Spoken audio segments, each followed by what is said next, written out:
Joshua, and this will be one of the quickest lives in history of fan pros. We want to kind of get right to it. We're kind of we've gotten over the euphoria of Game Four of the Knicks and probably coming back with that game. A couple of things. One, I did not watch the whole game. I was incensed at the first 3 minutes of refereeing and Carl Anthony Towns getting two fouls that the world knew he should not have gotten. When De'Aaron Fox drove to the paint, he did not foul him. He didn't touch him. And the ensuing play with Victor Wembanyama, Wemby grabbed his waist, held his waist. Carl didn't even grab at his arm. He made basketball motions with his hands, and they called an offensive foul on Carl Anthony Towns. He had to sit for most of the quarter, and that hurt the Knicks immeasurably because they had nobody that can put pressure to Wemby specifically. And then that, along with our bad play, missing shots, led to that 29-point lead that you saw. But one thing about this Nick team that I think I learned a valuable lesson that night and going forward with the core of this team.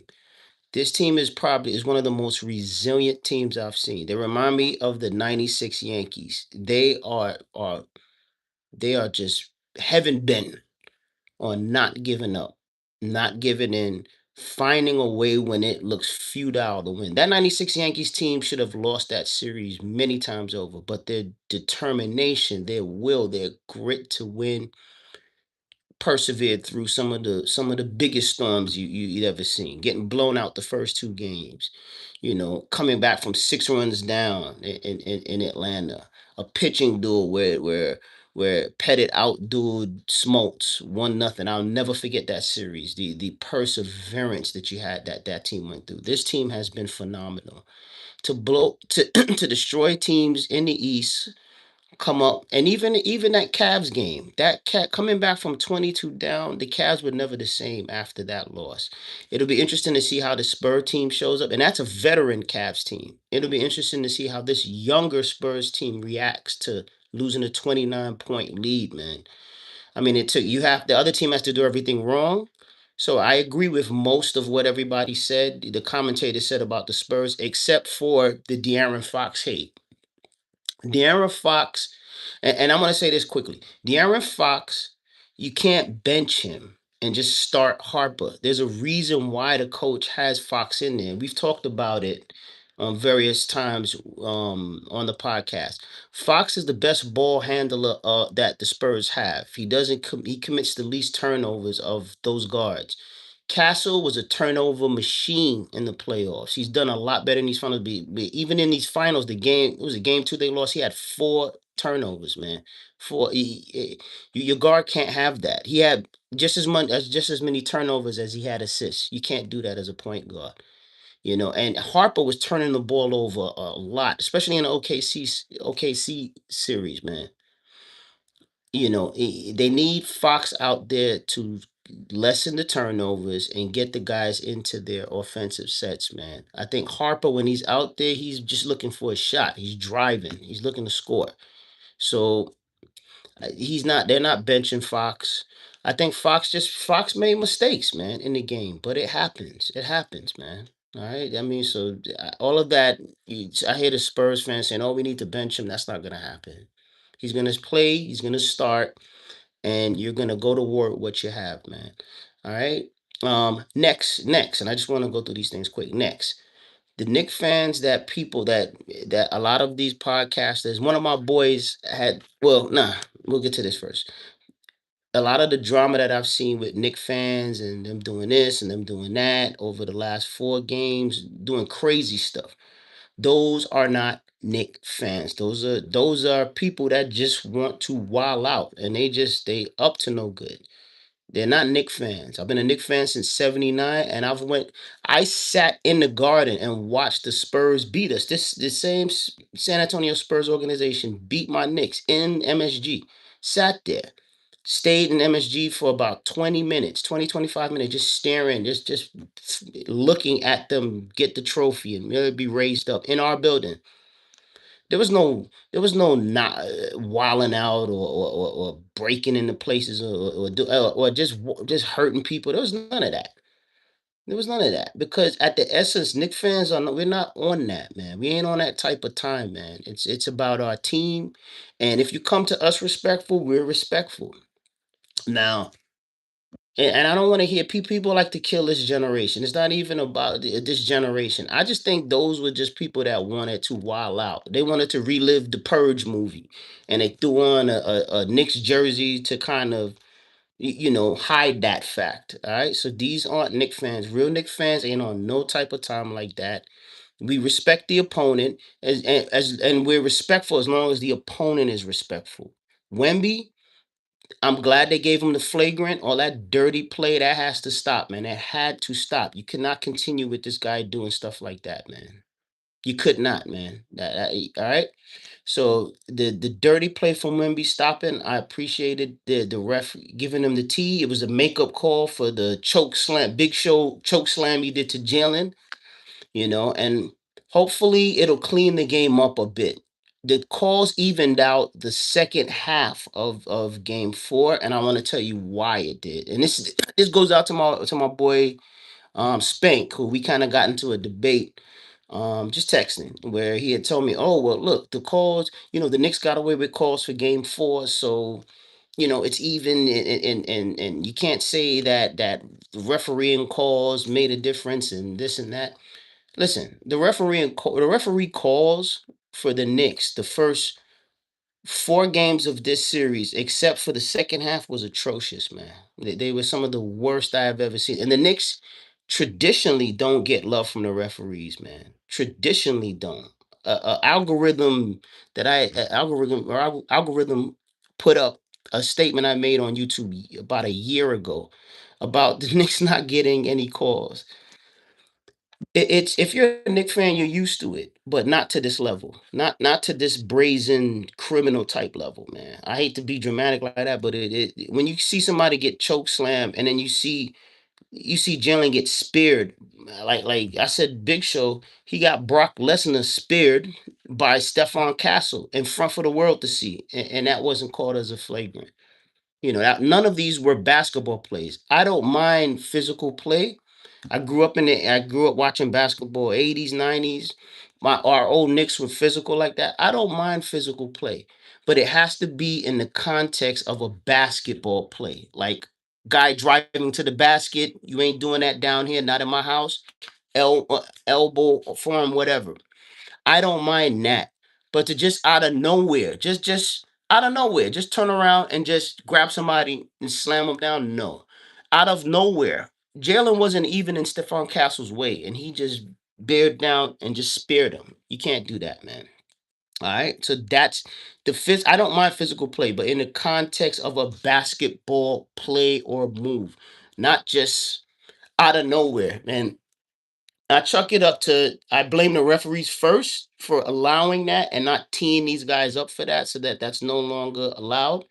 I don't think you would have seen any of the physical play the Knicks did in game four, the second half with Wemby, with Alvarado and these guys. And Mitch, if the referees would have called this game more accurately and fairly. And if they would have done that from the beginning of the series, I'll be honest with you. The Knicks, I don't even think you would see these close games. I think the Knicks are the better team, not the better talented. They got the best talent, but the Knicks are the better team. They would have won the series 4 games to 0. The the effect the refs have on a game, you cannot measure it, man. I heard Magic say on ESPN, "Oh, don't tell me the refs, Magic Johnson. Oh, the refs don't affect the game." That's a cap. And I love Magic to death, childhood idol, but that's a cap. That's a cap. Ask Isaiah if the refs don't affect the game. The 1987-88 championship game 7, the refs call a phantom foul on Dennis Rodman against Kareem Abdul-Jabbar. Did not foul him at all. Called the foul. Kareem hits 2 free throws. That's it. That's the ball game, and they win. They win at the buzzer. All right. So and that's just one. And I just brought that up because that was Magic's team. He was on that team. So the fouls, refereeing does matter. It does affect the game. It affects your game plan. It affects your psyche. All right. So hopefully the flagrant the other night was the first step. Hopefully going into this game, it's a better. I want a better officiated game this game. I don't want any. I don't mind physical, but no out of the no off the wall power drives or choke slams or spears and none of that nonsense. All right, let's just keep it. Let's just keep it good. What's up to everybody out there? What's up, everybody out there? See this behind us? One more to go. One more to go. Thank you, Elijah, rocking with us, man. One more to go, man. One more to go, bro. One more, man. We know it's an early live, but we just getting to this right away. We just getting to it, all right? Tonight, on to tonight's game. And let me finish this thought. The reason the calls evened out the last game 21 to 21 foul calls for both sides. The reason it aired out, the reason it evened out is there's such a thing called digital analysis. This is done through the streamers that broadcast the games. When I grew up, you used to watch ABC, NBC for the games and CBS. They use Nielsen ratings, which usually came out like a week later, and then you were able to kind of determine how much viewership you had watching a game. You could see who had eyes on the game, and you can go from that. Now, the NBA is able to get information in real time. They're doing these games through Prime Video as well as Peacock. Prime and Peacock have used digital analysis, meaning they can see how many people are watching it. They can see who's streaming, what you're even doing with your phone. All that stuff is at the fingertips of the NBA. So so people like myself who tuned that game out because I tuned it out because I couldn't stand to not only watch the refs do what they were doing, but just kind of see my Knicks. It was a hard game to watch, man. And I give kudos again to all those that were able to watch it straight through. I couldn't. A lot of people I knew, a lot of my boys was like, I can't see this. The two foul calls turned me off. But NBA can see those numbers. The people that aren't watching that game, they can see that. They can see that, man. And I believe they might have had a meeting with the refs or a powwow with the refs or had the refs spoken to like cut it out. We're losing viewership, we're losing money. Viewers equal money. We're not going to have people tune out from this game. We're going to keep this series at a all-time high, and we're not going to do it with this. So I believe the refs were made to even those. They were forced to even those calls out the second half after the NBA, Adam Silver, and these guys saw that digital analysis and realized, no, we were checking out. Because as quiet as kept, Knick fans are some of the biggest viewership in the NBA. We not only just go to the games, we watch the games. All right. So that's why I believe the call is even now. Not because the referees had a heart. But that's it. That's the Spank. If you watching this, that's to answer your question as to why the call is evened out. All right, but let's get to um tonight's game. Joshua, what do you think about this game, bro? Yeah, I think that they take this game. I think they finish the series out here. After the last game, they showed, like you said, their resilience. They showed um that they're willing to come back, that they're willing to fight, and I just don't see them letting off the gas pedal now and just like allowing the Spurs to like do what they want, like get what they want, allowing Castle to like get in the paint and um yeah, and I think like you said, even with like the refs now, and when like you said, when you don't have like the referees and even like the announcers not on the same page as Yeah, the yeah, calls being made very good at the point. game, Very good like point. Very it's good just point. not a good look for the NBA when even the broadcast team is saying that the calls the refs are making are um questionable Yes. and some of them, yeah, Yeah, and great point, man.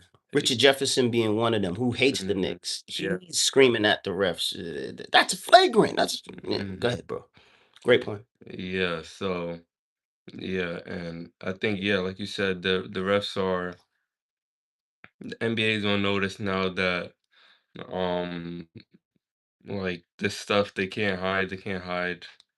like these sort of crazy calls, like they can't mask it and just say that, that's just one B playing physical, or just him being like a great dominant big man. Like we see that now that these guys are like they just play dirty.